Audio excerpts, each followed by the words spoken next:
Hello everyone, तपाईँहरूले पनि IPO भन्नुभएको छ, रिजल्ट हेर्न आउँदैन भने तपाईँले रिजल्ट हेर्न सक्नुहुन्छ। जसको लागि तपाईँ क्रोममा जानुपर्ने हुन्छ। क्रोममा गएर आइपिओ रिजल्ट भनेर तपाईँले हान्नुपर्ने हुन्छ र यहाँ सुरुमा देखाएकोलाई एसडिएस लेखेको वालामा तपाईँले क्लिक गर्नुपर्ने हुन्छ।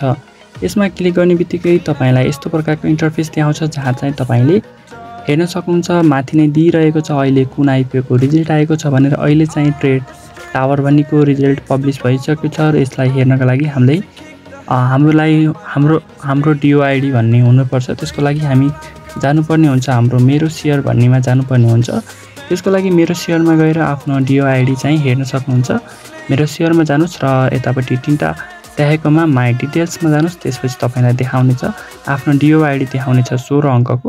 त्यसलाई चाहिँ तपाईँले कुनै नोटमा कपी गर्न सक्नुहुन्छ र त्यसलाई सिधै गएर उता पेस्ट गर्न सक्नुहुन्छ। होइन भने तपाईँले यत्तिकै टाइप गर्न सक्नुहुन्छ। म चाहिँ कपी गरेको छु। अब चाहिँ मैले यसलाई चाहिँ यहाँ आएर पेस्ट गर्नेवाला छु। त्यसको लागि म यहाँ पेस्ट गर्नेछु। पेस्ट गर्ने बित्तिकै तपाईँले तल यसमा क्याप्चा भर्नुपर्ने हुन्छ। तल चाहिँ क्याप्चा चाहिँ यता साइडमा दिएको हुन्छ। यहाँ दिएको छ 222377।